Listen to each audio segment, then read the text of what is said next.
ସେ ଗପର ନାଁ କିସ ହନୁର କଦଳୀ ଖିଆ।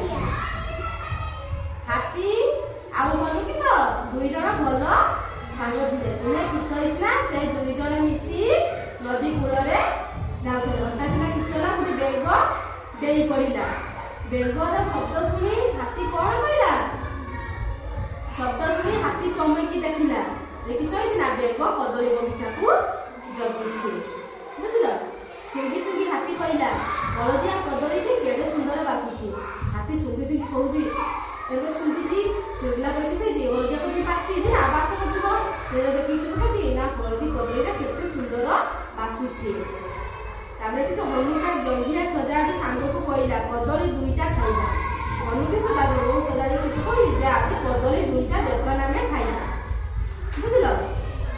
ହନୁ କଥା ଶୁଣି ବେଙ୍ଗ ରାଗିଲା। ହନୁର କଥା ଶୁଣି କିସ ବେଙ୍ଗ ରାଗିକି ଲାଲ ପଡ଼ିଗଲା। ତାପରେ ବହୁତ ରାଗି ହେଇଛି। କିନ୍ତୁ କିସ କରିଦେବ ଭାଇ ରାଗରେ ଜଙ୍ଘ ବାଡ଼େଇ ହନୁର ଜଙ୍ଘିଆକୁ ଟାଣିଦେଲା।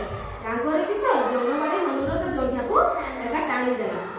ହନୁର ସାଙ୍ଗ ହାତୀ ବେଙ୍ଗର ଜଙ୍ଘ ବାଡ଼ିଆ ଦେଖି ଫେଁକିନା ହସିଦେଲା। ହନୁର ସାଙ୍ଗ କିଏ ଥିଲା? ହାତୀ। ବେଙ୍ଗର ଜଙ୍ଘ ବାଡ଼ିଆ ଦେଖି ସେ କିସ କଲା ଫେଁକିନା ହସିଦେଲା। କହିଲା ସମସ୍ତେ ସାଙ୍ଗ ହୋଇ ରହିବା ମିଳିମିଶି କଦଳୀ ଖାଇବା ଆମେ ସଭିଏ ଭାଇ ଭାଇ।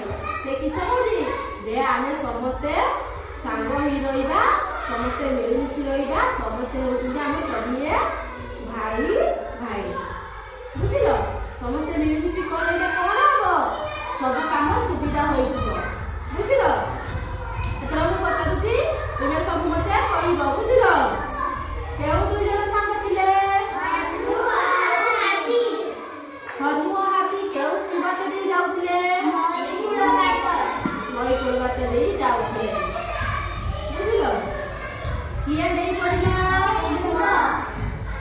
ଚମକି ପଡ଼ିଲା କିଏ? ହାତୀ ଚମକି ପଡ଼ିଲା ନା। ଶୁଙ୍ଘି ଶୁଙ୍ଘି କହିଲା କିଏ? କେଉଁ କଦଳୀ ବାସୁଥିଲା? ପାଚିଲା କଦଳୀ ବାସୁଥିଲା। କିଏ ଜଙ୍ଘିଆ ସଜାଡ଼ି ତା ସାଙ୍ଗକୁ କହିଲା ଆଜି କଦଳୀ ଦୁଇଟା ଖାଇବା। କେତୋଟି କଦଳୀ ସେମାନେ ଖାଇବେ କହିଲେ? ଦୁଇଟା। ହନୁର କଥା ଶୁଣି କିଏ ରାଗିଗଲା?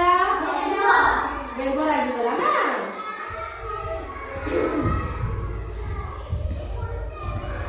ହନୁର ଜଙ୍ଘିଆକୁ କିଏ ଟାଣିଦେଲା?